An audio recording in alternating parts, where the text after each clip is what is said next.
कैसे हैं सब लोग? आसमा बड़े दिनों के बाद आई है। आसमा और सहर कहाँ थे इतनी देर से आप लोग? आसमा और सहर ने काफ़ी दिनों बाद ज्वाइन किया। आसमा खान खैरियत है?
हाँ जी, अभी लेक्चर अपलोड नहीं हुआ है ना, इस वजह से मैं लेक्चर का वेट कर रही हूँ।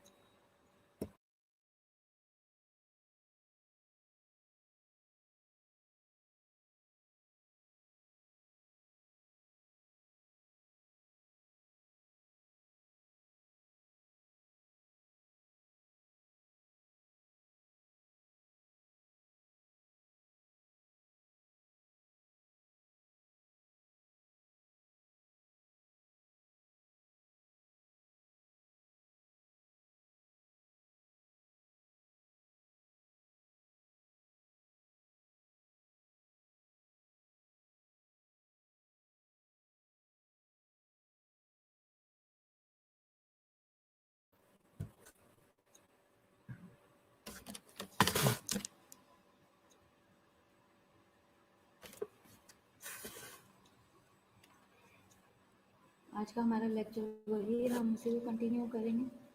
ठीक है, जो हम कल पढ़ रहे थे। जो लोग आज आए हैं उनके लिए थोड़ी रिवीजन भी हो जाएगी। हम टॉपिक पढ़ रहे थे हार्ट फेलियर। हार्ट फेलियर में हमने स्टार्ट किया था कि हार्ट फेलियर होता क्या है, फिर उसके बाद हमने सारा देखा था इसके कॉजेज और इसके साइंस एंड सिम्टम्स, और हमने राइट हार्ट फेलियर और लेफ्ट हार्ट फेलियर देखा था। ठीक है, रिस्क फैक्टर्स देखे थे कोरोनरी आर्टरी डिजीज की वजह से, एज की वजह से। सिम्टम्स हमने राइट के अलग देखे थे, लेफ्ट के अलग देखे थे, फिर साइंस राइट के अलग देखे थे, लेफ्ट के अलग देखे थे। ठीक है, फिर ये हमने एक चार्ट पढ़ा था।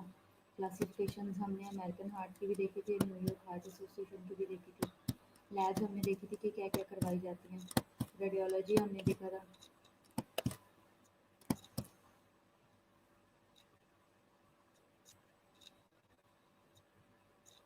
अब ठीक है, कार्डियक टेस्टिंग में मैंने आपको बताया था कि हम एक्सरसाइज टॉलरेंस टेस्ट करवाते हैं जिसे ईटीटी कहा जाता है। ठीक है,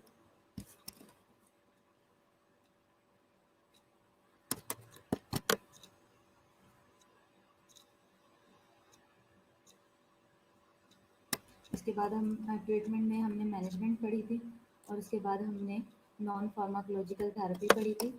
और हमने देखा था कि नॉन फार्माकोलॉजिकल थेरेपी में हम मेडिसिन के बगैर किस तरीके से ट्रीट कर सकते हैं हार्ट फेलियर को। इसके बाद हमने ड्रग्स पढ़ी थी कि ऑर्डर ऑफ ड्रग क्या है जो इसके लिए यूज़ कर सकते हैं। सबसे पहले था लूप डायरेटिक्स। तो लूप डायरेटिक्स जो हैं वो किस तरीके से काम करते हैं अलग अलग बताया हुआ था।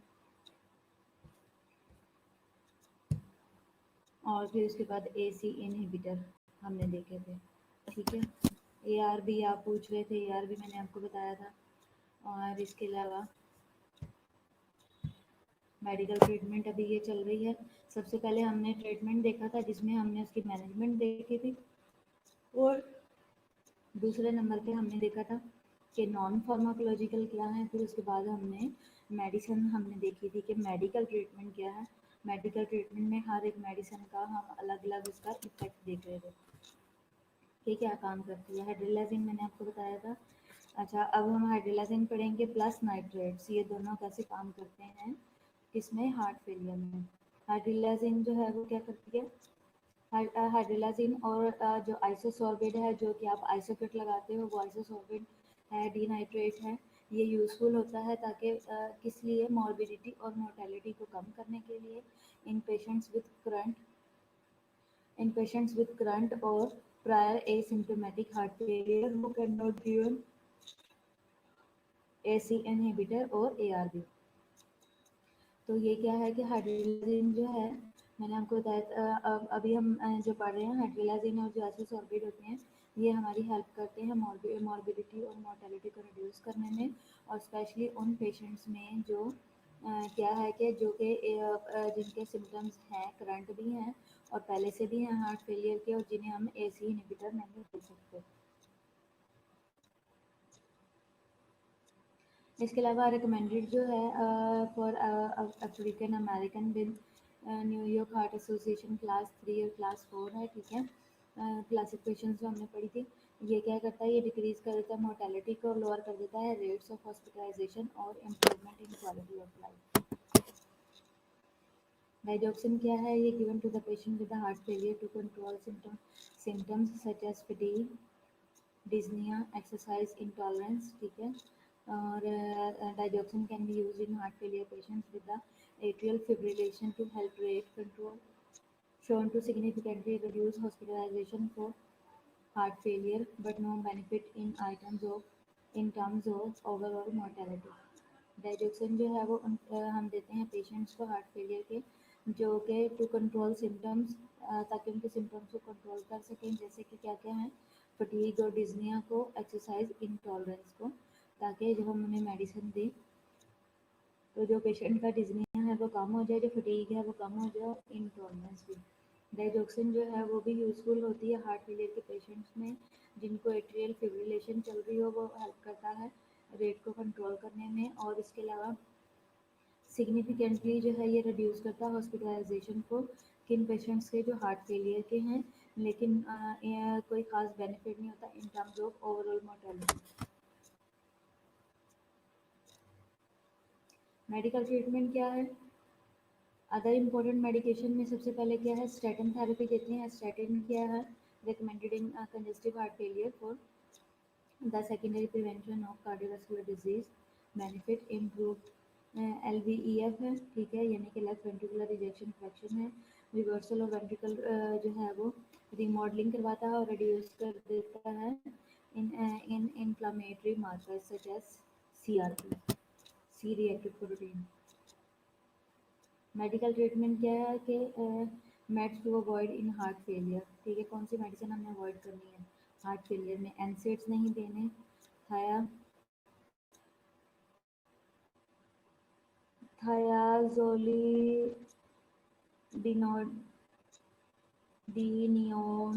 नहीं देने, और क्या है, ये क्या करते हैं, ये फ्लूइड रिटेंशन करवाते हैं और एग्जर्बेट करते हैं हार्ट फेलियर को। और आपने मेटफॉर्मिन नहीं देना। आपने हार्ट फेलियर में कुछ मेडिसिन हैं जिनसे अवॉइड करना है, जिनमें क्या है, एनसेड्स हैं, और ये थायाजोल वाला जो वो है सॉल्ट है ये, और मेटफॉर्मिन यानी कि ग्लूकोफेज आपने नहीं देनी। इसके अलावा जो है वो इम्प्लांटेबल कार्डियोवर्टर डिफिब्रिलेटर जो है वो हार्ट फेलियर के लिए जो हम यूज़ करते हैं, ठीक है, वो क्या होता है कि उसे इम्प्लांट कर दिया जाता है। एक डिफिब्रिलेटर यूज़ किया जाता है जो कि इम्प्लांटेबल है, कार्डियोवर्टर के तौर पे वो यूज़ होता है। ये sustain ventricular tachycardia is associated with the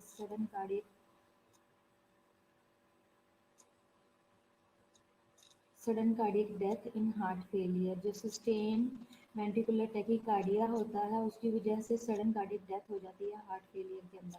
about 1/3 of mortality in heart failure is due to sudden cardiac death. तो वेंट्रिकुलर टैकीकार्डिया बेसिकली क्या करवाता है, आपको याद होगा कि मैंने बताया था कि जो वेंट्रिकुलर टैकीकार्डिया है ये पल्सलेस एक्टिविटी है हार्ट की।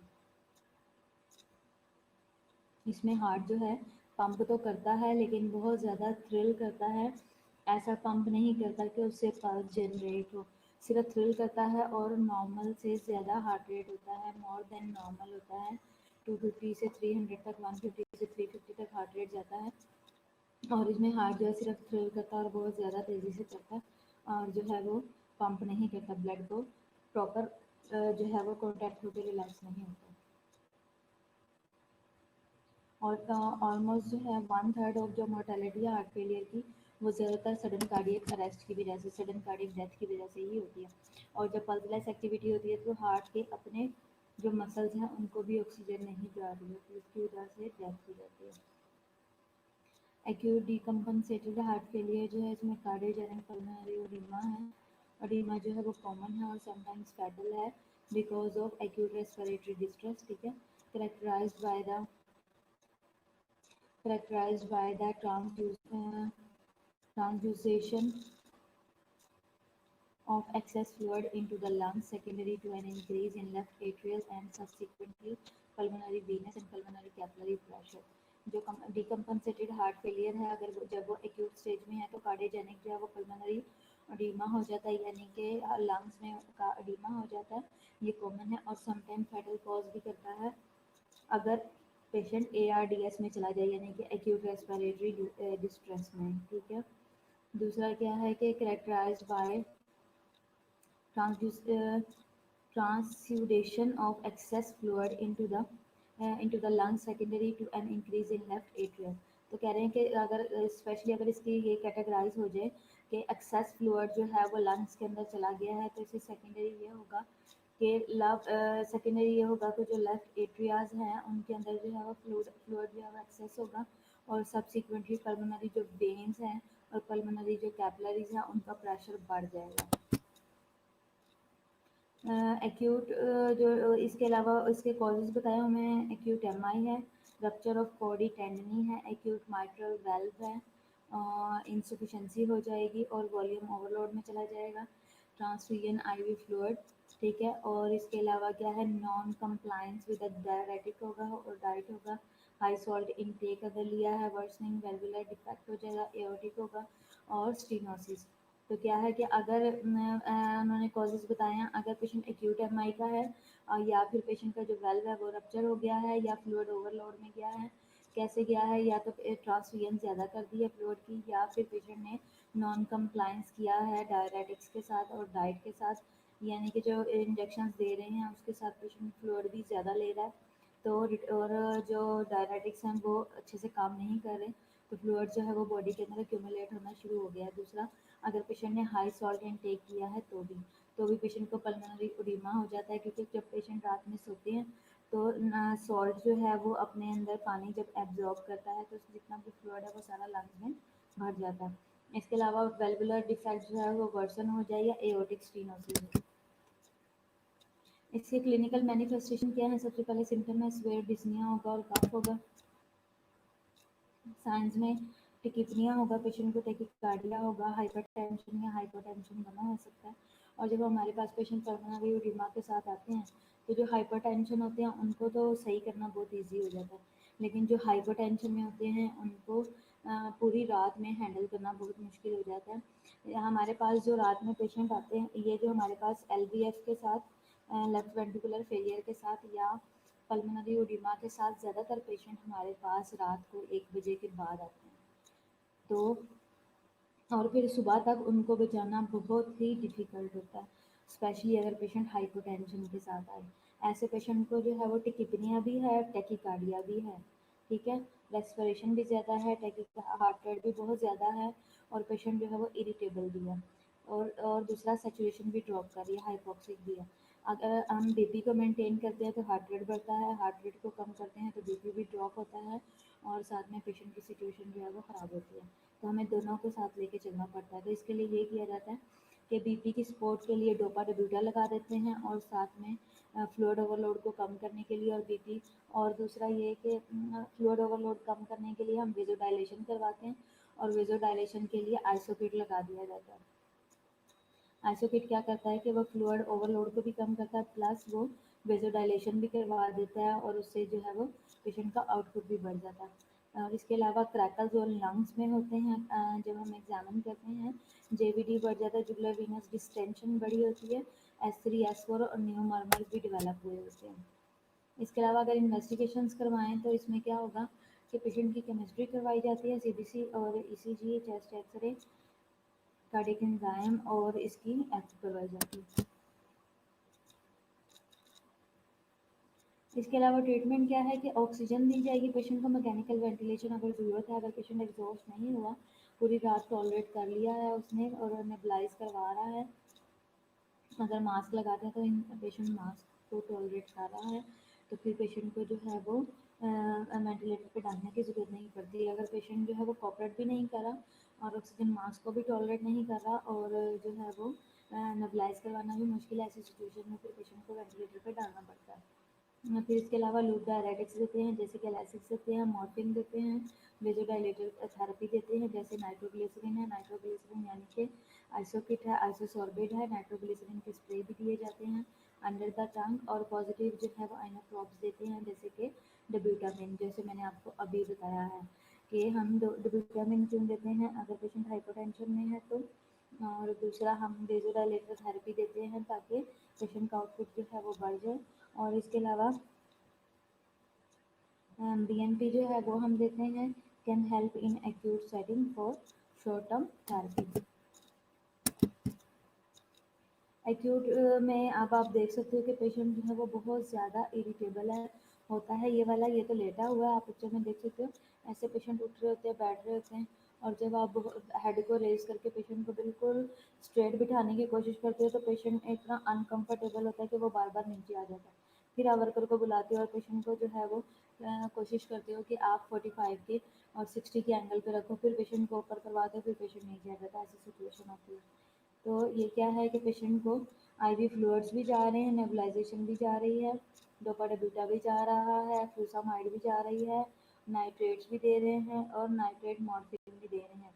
मॉर्फिन क्या करता है, मॉर्फिन लंग्स को जो है वो रिलैक्स करता है और उससे भी जो है वो फ्लूइड जो है वो और आता है, आउटपुट इंक्रीज होता है। तो अभी इससे रिलेटेड आपको अभी तक सारी समझ आ गई है, कोई कंफ्यूजन है जो आप पूछना चाहते हो?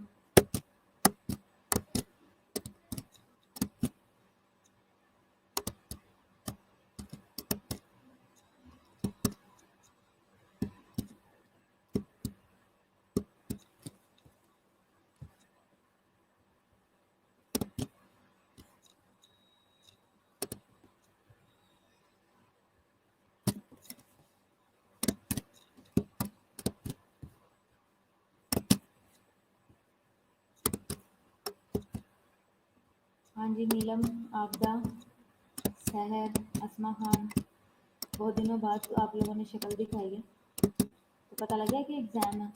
जूलियस जूलियस कल आया था और आज आया, आपको पता लगा कि एग्ज़ाम है आपके? डेट शीट बन गई हुई है आप, और आप लोगों से शेयर भी हो जाएगी जल्दी।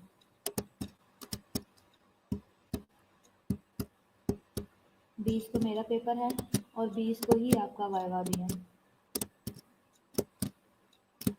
वाइवा का टाइम जो है वो 5 से 6 है और जो पेपर है वो 3 से 4 है। 5 से 6 वाइवा जो है वो जूम पे होगा और जूम पे जो है वो मैं आपको बताऊंगी, मैं आपसे क्वेश्चनिंग करूंगी और आप सब ने ऑनलाइन होना है वहाँ पे, सब लोग एक साथ भी हो सकते हो और बारी बारी भी, लेकिन सब लोग इकट्ठे होना है जैसे क्लास में होते हैं, और मैं वन बाय वन सबसे क्वेश्चन करूँगी एक एक से और वो आंसर करेंगे और मैं साथ साथ उसकी मार्किंग करती जाऊँगी, ठीक है?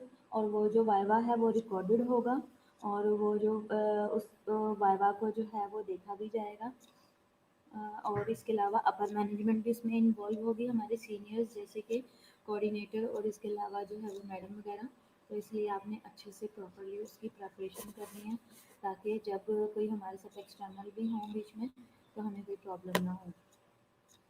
अच्छा, सबसे पहले हम देखेंगे आज, अभी इसकी थोड़ी सी रिवीजन करा देते हैं। सिलेबस के लिए मैंने बता दिया हुआ है पहले, जो एक दो लोग प्रेजेंट थे उनको, कि सिलेबस जो है वो होगा जितना अभी तक पढ़ा दिया है, ठीक है, वो है इसमें ईटीटी को छोड़ के और आज वाले टॉपिक को हार्ट फेलियर को छोड़ के प्रीवियस सारा है, ठीक है। तो अभी हम ऐसा करेंगे कि हम कल से जो लेक्चर्स होंगे उनमें जस्ट हम रिवीजन करेंगे, ये क्योंकि स्टार्ट किया हुआ था तो इसलिए फिर इसको ख़त्म किया।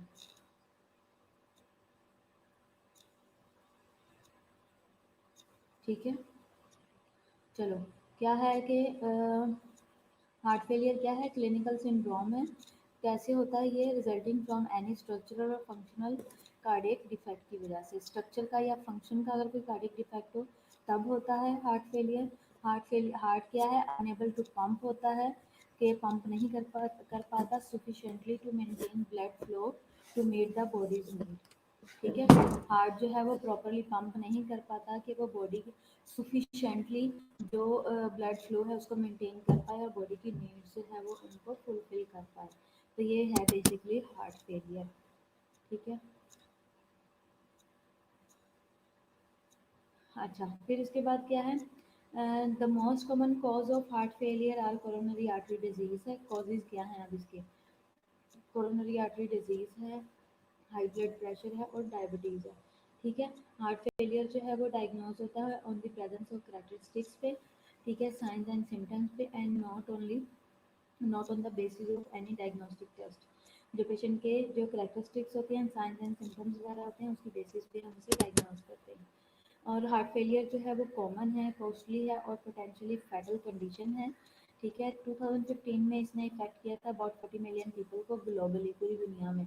और ओवरऑल जो है वो अराउंड 2% जो अडल्ट हैं उनको हार्ट फेलियर होता है, और जो 2% है उनमें से ज़्यादातर की एज जो है वो 65 होती है, और दिस इंक्रीजेज टू 6 to 10%। आजकल जो रेशो है उसमें ये 6 से 10% तक बढ़ चुका हुआ है। In the year after diagnosis, the risk of death is about 35%।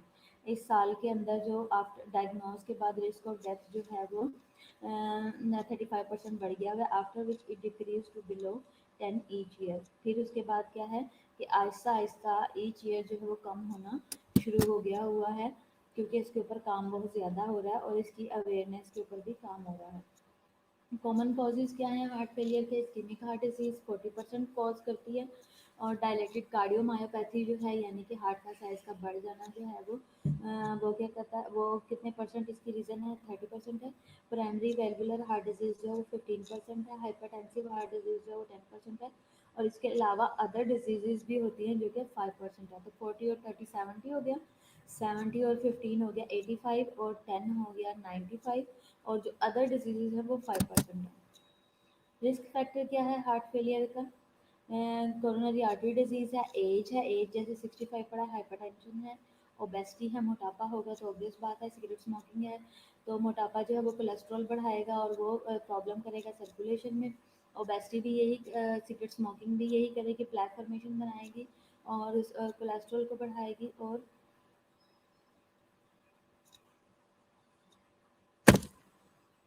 इसी तरह जो ये है हाई कोलेस्ट्रॉल है, ये भी रीज़न बनता है पेशेंट की हार्ट फेलियर में जाने का। और इसके अलावा क्या है कि साइंस एंड सिम्टम्स क्या हैं, सबसे पहले हम सिम्टम्स देखेंगे राइट हार्ट फेलियर के और लेफ्ट हार्ट फेलियर के। सबसे पहले हम देखते हैं लेफ्ट हार्ट फेलियर के सिम्टम्स क्या हैं। सिम्टम्स और साइंस अलग अलग हैं, ठीक है। सिम्टम्स क्या होंगे, डिज्निया होगा ऑन एक्सर्शन, पेशेंट कहता है कि जब मैं चलता हूँ तो मुझे सांस चढ़ता है। डिज्निया एट रेस्ट, कुछ लोग ये कहते हैं कि जब मैं लेटता हूँ मुझे तब भी सांस चढ़ता है। ऑर्थोपीनिया, ठीक है। इसके अलावा प्रोक्सिमल नॉक्टर्नल नॉक्टर्नल डिज़निया पीएनडी, ठीक है। फटीग, इनएबिलिटी टू एक्सरसाइज, ये सब चीज़ें क्या हैं, वो सिम्टम्स हैं जो कि पेशेंट ने वर्बलाइज किए हैं। हमें बताया है कि जब मैं ये काम करता हूँ तो मैं थक जाता हूँ, ठीक है। इसके अलावा सिम्टम्स जो राइट हार्ट फेलियर, अच्छा राइट और लेफ्ट हार्ट का क्या है कि मैंने याद है आपको एक दफ़ा बताया था कि जो हार्ट को जो है वो दो हिस्सों में डिवाइड किया जाता है, जिसको राइट हार्ट और लेफ्ट हार्ट बोला जाता है। तो जो राइट वेंट्रिकल्स जिसमें इन्वॉल्व होते हैं वो राइट हार्ट होगा, और जिसमें लेफ्ट वेंट्रिकल इन्वॉल्व होगा वो लेफ्ट हार्ट होगा। तो अब हम देखते हैं कि राइट हार्ट अगर फेलियर हो तो उसके क्या सिम्टम्स होंगे। जो स्वेलिंग हो जाएगी फीट पे, हैंड्स पे, abdominal डिस्टेंशन हो जाएगी, फुलनेस होगी, राइट अपर क्वाड्रेंट पेन होगी पेशेंट को, और अपर क्या होगा, अर्ली स्टाइटी होगी और वेट लॉस होगा, ठीक है।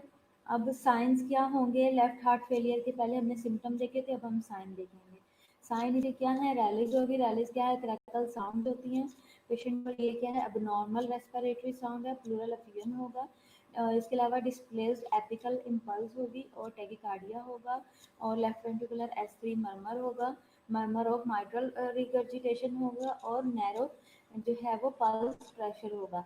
अब आप ये देख लो कि जो मर्मर होगा वो अगर लेफ्ट का होगा तो MR का होगा और अगर राइट का होगा तो वो TR होगा, यानी कि ट्राइकस्पिड का, ट्राइकस्पिड का होगा और इसके अलावा माइट्रल का होगा। तो ये आपने बहुत ज़्यादा इसको क्लियरली इसकी निशानियाँ रखनी है। अब साइन जो राइट हार्ट फेलियर का, इसमें ओडिमा होगा लोअर एक्सट्रीमिटी का, इसमें जेवीपी जो है वो बढ़ जाएगी, जुगुलर वीनस प्रेशर बढ़ जाएगा। जुगुलर वेन आपको पता ही है सेंट्रल और जुगुलर सेम है। और इसके अलावा जो हिपैटो जुगुलर रिफ्लेक्स है वो भी बढ़ जाएगा। और इसके अलावा राइट वेंट्रिकुलर S3 जो है उसमें क्या होगा कि मर्मर होगा TR का, यानी कि ट्राइकस्पिड वेल्व का मर्मर होगा, सॉरी रिगर्जिटेशन होगी और मर्मर होगा। और इसके अलावा क्या है, हिपैटोमेगैली। अब murmur basically extra heart sound होता है, ठीक है, नॉर्मल से हट के जब रीगर्जिटेशन हो रही है इट्स मीन एक एक्स्ट्रा साउंड प्रोड्यूस हो रहा है। हिपैटोमेगैली होगी, राइट अपर क्वाड्रेंट में क्या होगा कि टेंडरनेस भी पेशेंट को होगी क्योंकि हार्ट उसका लीवर का साइज बड़ा हुआ है और उसका जो रिफ्लेक्स है वो भी बड़ा हुआ है। असाइटिस भी होगा, प्लूरल एपियन भी होगा। असाइटिस क्यों होगा कि पेशेंट का जो हिपैटोजुगुलर रिफ्लेक्स है वो भी बड़ा हुआ है प्लस लीवर का साइज भी बड़ा हुआ है, तो दोनों मिलके क्या है कि वो असाइटिस करवाएंगी। और दूसरा क्या बताया था कि स्वेलिंग अडीमा होगा लोअर एक्सट्रीमिटी का और जीवीपी भी बड़ा होगा, उसकी वजह से पेशेंट को पल्मोनरी अफियन भी होगा, प्लूरल अफियन भी होगा। साइंस एंड सिम्टम्स क्या हैं हार्ट फेलियर के। अब आप राइट हार्ट को और लेफ्ट हार्ट को बिल्कुल सेपरेट सेपरेट कर लो और सबको ऑर्गेनोग्राम में एक ग्राफ में करके देखो कि जब राइट हार्ट फेलियर होगा तो उसके फ़ौरन बाद क्या होगा। ये जो रेड वाला ये राइट हार्ट फेलियर है। राइट हार्ट फेलियर से क्या होगा, कंजेशन हो जाएगी पेरिफेरल टिश्यूज, ठीक है। अब आपने ये नोट किया होगा जितने भी राइट हार्ट फेलियर की बात हो रही है उसमें ज़्यादातर ओडिमा की बात हुई है, ठीक है। राइट हार्ट फेलियर में मैंने ज़्यादातर आपको अडीमा के बारे में बताया और जो लेफ्ट हार्ट फेलियर है उसमें ज़्यादातर लंग्स की बात है, पल्मोनरी कंजेशन की बात है। अब जो लेफ्ट है वो कहाँ से आ रहा है, वो उसका काम है लंग्स को सपोर्ट करना, ठीक है, कि उसने लंग्स में से प्यूरिफाइड ब्लड लेना है, पूरी बॉडी को प्रोवाइड करना है। लेकिन जब एलवी ही सही नहीं होगा तो सबसे पहले उसकी ओवरऑल रेस्पिरेशन पे इफेक्ट होगा और जो राइट है वो क्या करेगा, सारी पेरिफेरीज और जहाँ से गंदा ब्लड आ रहा था वो उस पर इफेक्ट कर रहा है, तो वो लीवर पे भी इफेक्ट कर रहा है प्लस एब्डोमेन पे भी कर रहा है, ठीक है। अब क्या हुआ, राइट हार्ट फेलियर ने क्या किया कि इससे होगी congestion of peripheral tissue. Peripheral का मतलब होता है जो हमारे हार्ट के अलावा बाकी सारी सर्कुलेशन हैं, यानी कि हमारी आर्म्स हो गई, हमारा ट्रंक हो गया, लेग्स हो गई, ये सब चीज़ें, तो इनकी कंजेशन करा देगा टिश्यूज़ के अंदर, यानी कि एडिमा। इसके फ़ौरन बाद क्या होगा, इसके बाद दो स्टेप्स होंगे, क्या, एक तो डिपेंडेंट एडिमा हो जाएगा और असाइटिस हो जाएगा। असाइटिस क्यों हो गया, एब्डोमेन का हो गया, पेरिफेरल टिश्यूज़ के अंदर उसने जब कंजेशन कराई तो डिपेंडेंट एडिमा हो गया। डिपेंडेंट यानी कि जो हमारे बोनी एरियाज है वहाँ पे, हमारे लेग्स पे और पाँव के ऊपर। लीवर कंजेशन हो गई, लीवर कंजेशन हुई है तो उससे क्या हुआ कि साइंस हो गए related to impaired liver functioning, ठीक है।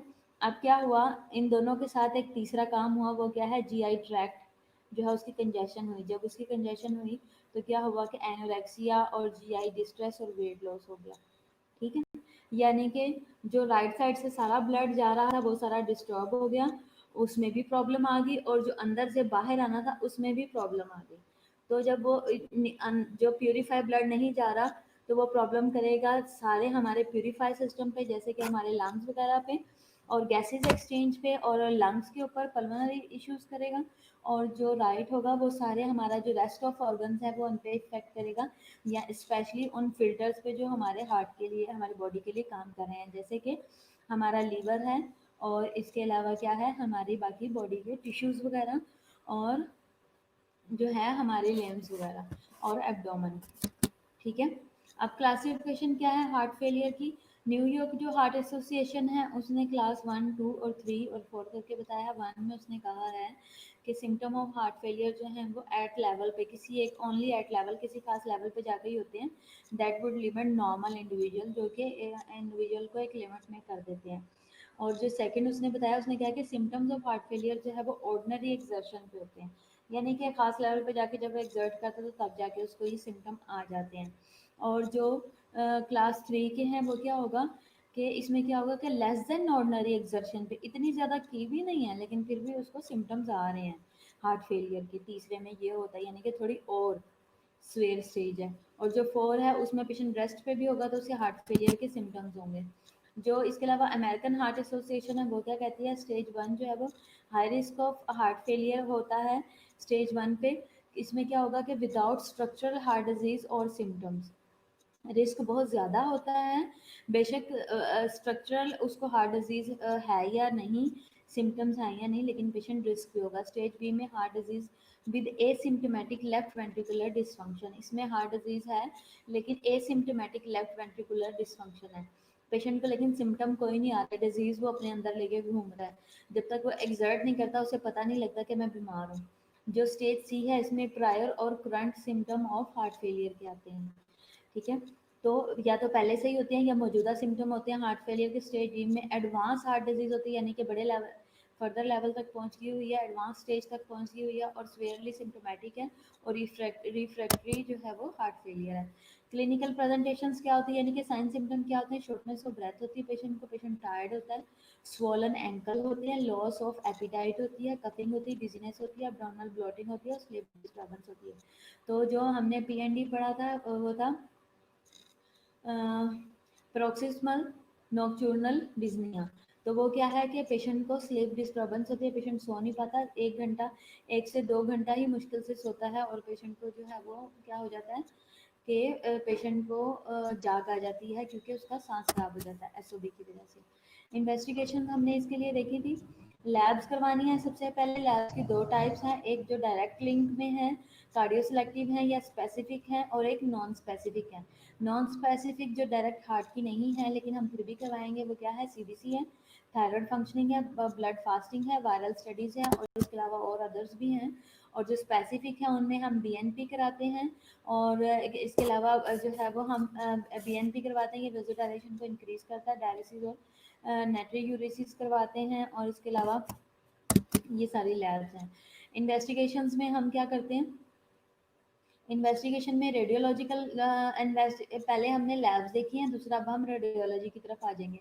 रेडियोलॉजी में क्या है, चेस्ट एक्सरे करवाते हैं, उसमें कार्डियोमेगाली देखते हैं, सेफलाइजेशन देखते हैं पल्मोनरी वेसल्स की, और जो कैरले बी लाइन्स देखते हैं, प्लूरल अफियन देखते हैं। ये आप देख सकते हैं कि ये जो नेटवर्क सारा बना हुआ है ये कैरले बी लाइंस हैं। ठीक है, ये इधर वाले में आपके राइट साइड पे ये कैरले बी लाइंस हैं और ये किस तरीके से फैली हुई हैं, और ये जो पल्मोनरी वेसल्स हैं ये आप देख सकते हैं जो एरोज के निशान दिए हुए हैं, और जो कार्डियोमेगाली है ये हार्ट का साइज है। इसके अलावा कार्डियक टेस्टिंग होती है, ये थर्ड नंबर पे है। सबसे पहले हमने लैब्स करवाई, फिर हमने रेडियोलॉजी कराई, तीसरे में हम आ गए हैं कार्डियक टेस्टिंग में। टेस्टिंग में हमने ईसीजी करवानी है और एको करवानी है, और इसके अलावा हमने एक्सरसाइज टेस्टिंग करवानी है और कोरोनरी एंजियोग्राफी करवानी है, आर्टेरियोग्राफी करवानी है। अब जो ईसीजी है उसमें हम क्या देखेंगे, पेशेंट की ईसीजी में जो है वो इस्केमिक हार्ट डिजीज आएगी, यानी कि पेशेंट हार्ट पेशेंट है सही हमारे पास, आईएचडी का पेशेंट है यानी कि उसको चेस्ट पेन होती है, डायरेक्टली वो हार्ट फेलियर में नहीं चला गया। एको में हम क्या देखेंगे, लेफ्ट वेंट्रिकुलर जो है वो उसकी लेफ्ट वेंट्रिकल की इजेक्शन फ्रैक्शन हम एको में देखेंगे और स्ट्रक्चर देखेंगे, और वेल्व की जो है वो एबनॉर्मेलिटी को चेक करेंगे कि एमआर या टीआर का पेशेंट तो नहीं है, माइट्रल रिगर्जिटेशन तो नहीं है, या फिर पेशेंट को जो है वो स्ट्रक्चरल माइट्रल रिगर्जिटेशन या फिर जो है ना वो ट्राइकस्पिड रिगर्जिटेशन तो नहीं है। ठीक है, जैसे हमने अभी पढ़ा था। एक्सरसाइज टॉलरेंस टेस्ट होता है, उसमें क्या करते हैं कि एक्सरसाइज टॉलरेंस टेस्ट में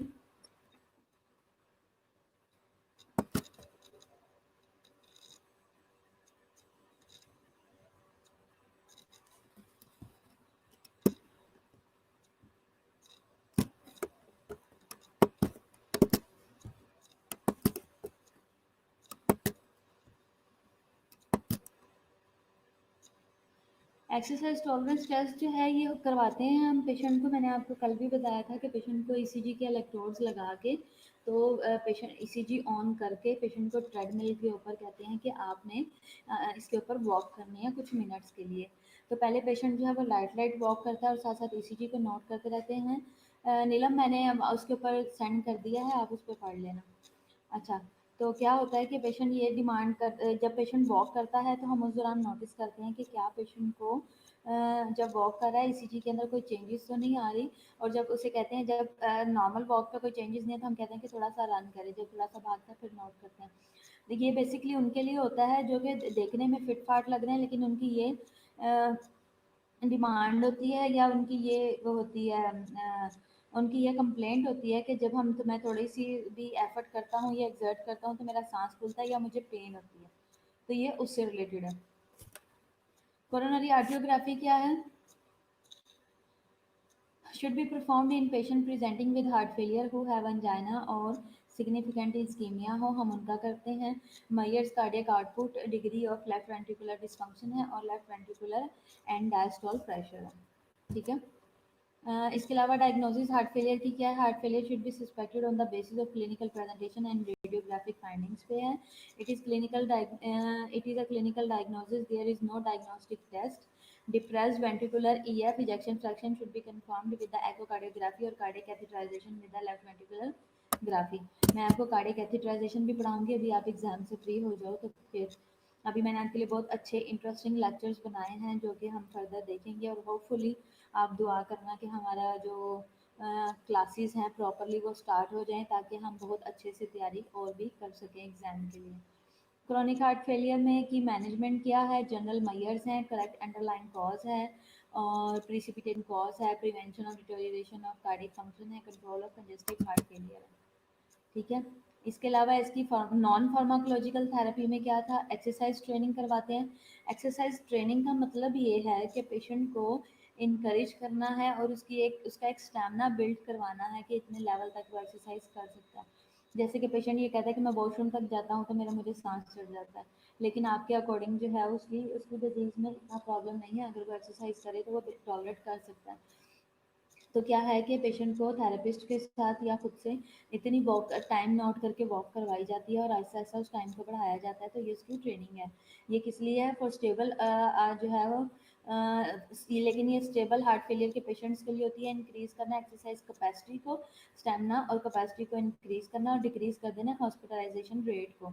जो बार बार वो हॉस्पिटल जाता है उसको कम कर देना है, क्योंकि जब वो वॉक करेगा तो ओबेसिटी भी कम होगी, कोलेस्ट्रॉल भी कम होगा और पेशेंट भी हेल्दी जो है वो फील करेगा। इंक्रीज करते हैं हम जो नॉन फार्माकोलॉजिकल हमारी थेरेपी है उसमें हमारी कोशिश है कि हमने इंक्रीज करना है क्वालिटी ऑफ लाइफ को और सिम्टम्स को कम करना है। Weight loss in obese patient, weight loss करवाना है। और डाइट में क्या करना है कि सोडियम की रेस्ट्रिक्शन करवानी है, सोडियम इंटेक कम करवाना है। इसके अलावा फ्लूइड और फ्री वाटर रेस्ट्रिक्शन करवानी है, स्पेशली इफ हाइपोनाट्रीमिया। फ्लूइड और जो फ्री वाटर रेस्ट्रिक्शन है वो करवाएंगे, यानी कि उसमें बहुत ज़्यादा पानी नहीं पीना, स्पेशली तब जब पेशेंट हाइपोनाट्रीमिया में हो। मेडिकेशन को मिनिमाइज करना है, known to have deleterious effects on heart failure. ठीक है। नेगेटिव आइनोट्रॉप्स, एनसेड्स और ओवर द काउंटर स्टिमुलेंट जो हैं उनको हमने कम करवा देना है, स्पेशली वो जो कि हार्ट के लिए अच्छे नहीं है, नेगेटिव आइनोट्रॉप्स में आते हैं। नेगेटिव आइनोट्रॉप्स आपको बहुत अच्छे से पता है, तो हमने उनसे अवॉइड करवाना है। पेशेंट को हमने नॉन फार्माकोलॉजिकल में ऑक्सीजन और फ्लूइड रिमूवल यानी कि जो है वो डायलिसिस और थोरासेंटिसिस और पैरासेंटिसिस भी उसमें नॉन फार्माकोलॉजिकल में आते हैं। लॉर्ड ऑर्डर ऑफ ड्रग क्या है?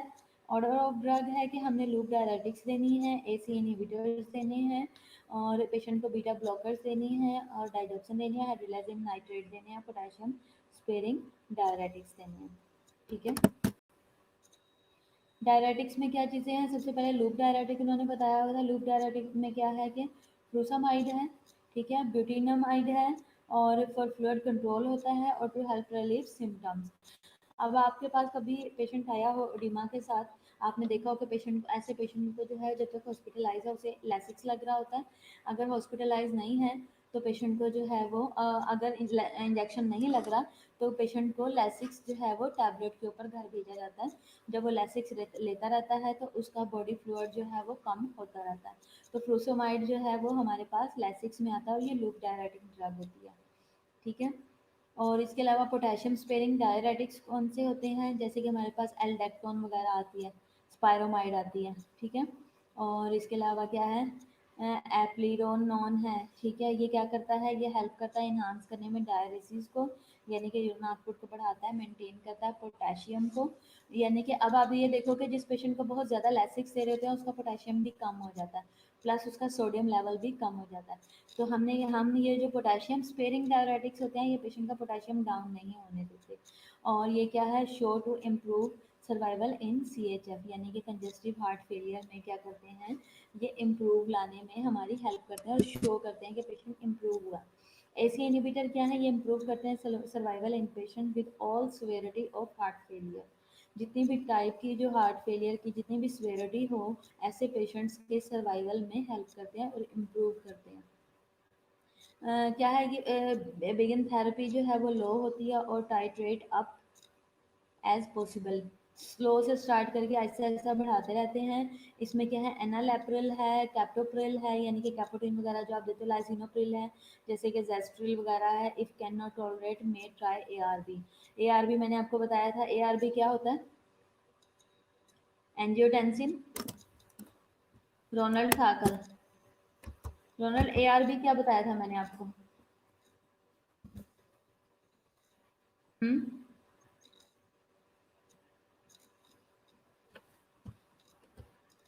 हाँ जी,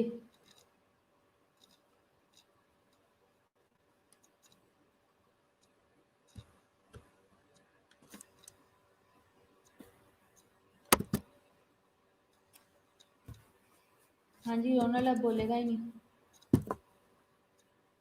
इसके अलावा बीटा ब्लॉकर थेरेपी मैंने आपको कल पढ़ाई थी। इसमें सर्टन बीटा ब्लॉकर जैसे कि कार्बिडालोल है, मेटोप्रोलोल है और बिसोप्रोलोल है। ये इम्प्रूव करते हैं ओवरऑल सर्वाइवल इन जो है वो न्यूयॉर्क हार्ट एसोसिएशन क्लास 2 और 3 में, हार्ट फेलियर में प्रॉबेबली इन क्लास 4 में भी।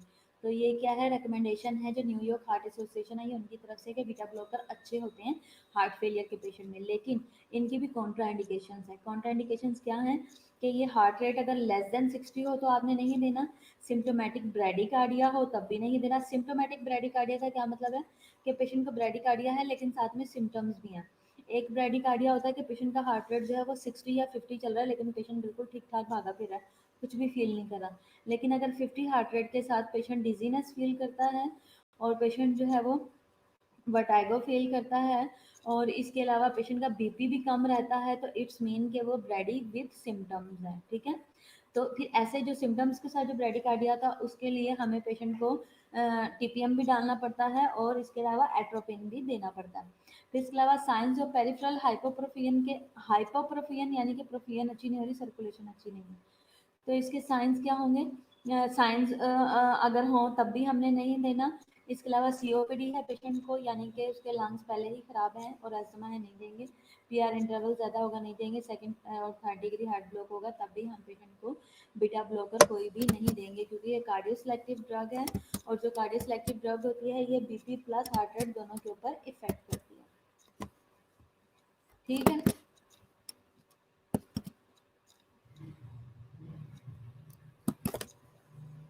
ठीक है, समझ आ गई? कोई क्वेश्चन है आप लोगों का? अभी तक जो हमने कल पढ़ा था वो मैंने सारा आपको रिवाइज करा दिया। उसके बाद जितने क्वेश्चन हैं, जितने आगे स्लाइड हैं वो हैं जो हम पहले अभी पढ़ चुके हैं थोड़ी देर पहले। कोई क्वेश्चन है आपका तो आप पूछ सकते हैं इस लेक्चर से रिलेटेड या एग्जाम से रिलेटेड, या कहीं से कुछ समझ नहीं आए तो।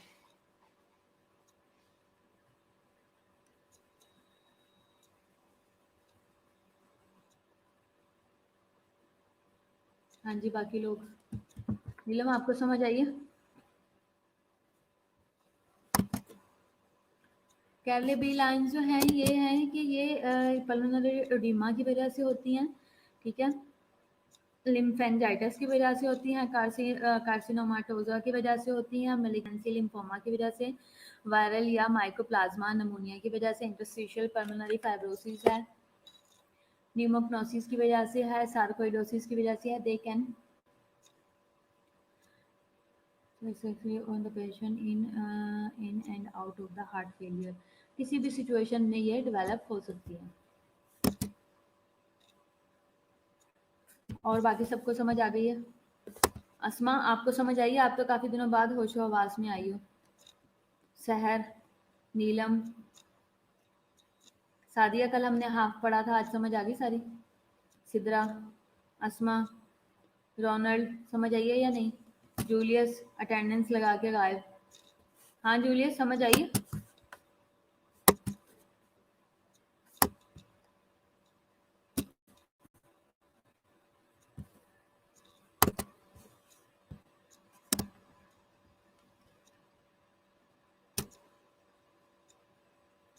डेटशीट आपको वो देंगी, कोऑर्डिनेटर देंगी।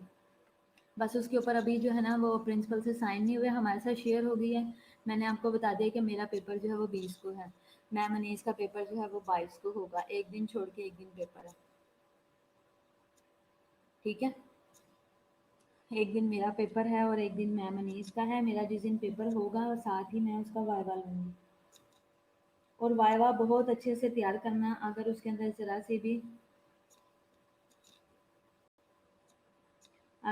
ज़रा सी भी कोई आपने नेग्लिजेंस की तो वो अच्छा नहीं होगा, उसके लिए आपको पनिश किया जाएगा। इसलिए अच्छे से तैयारी करो और अपनी सही तरीके से एग्ज़ाम को प्रिपेयर करो, ठीक है? और मैंने आपको किसी भी किस्म का, मेरे अगर पेपर में किसी ने भी नंबर कम लिए या किसी ने भी कहीं से भी लूज़ किया तो वो अच्छा नहीं होगा उसके लिए। मैं आप लोगों को इतनी मेहनत करके पढ़ा रही हूँ, हर चीज़ एडवांस बताने की कोशिश कर रही हूँ और बार बार उसको दोहरा भी रही हूँ, तो किसी किस्म की कोई नेग्लिजेंस नहीं होनी चाहिए पेपर में। अभी इसके बाद हम इसकी रिवीजन भी स्टार्ट कर देंगे। मैं आपको कल से रिवीजन शुरू करवा दूँगी। एक एक लेक्चर की हम दोबारा से रिवीजन करेंगे,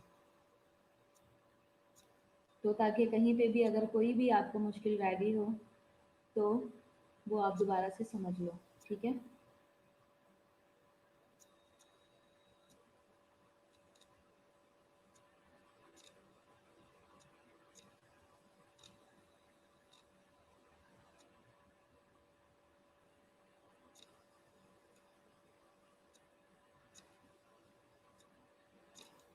ठीक है, आप लोग इसे एक दफ़ा पढ़ लो, कोई क्वेश्चन हो तो आप फिर मेरे से पूछ लो। अभी हमारे पास 5 मिनट है।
चलो ओके बच्चों, अपना ख्याल रखना, एग्ज़ाम की तैयारी करो। दोनों होंगे, एमसीक्यूज़ भी और एससीक्यूज़ भी। खुदा हाफिज़।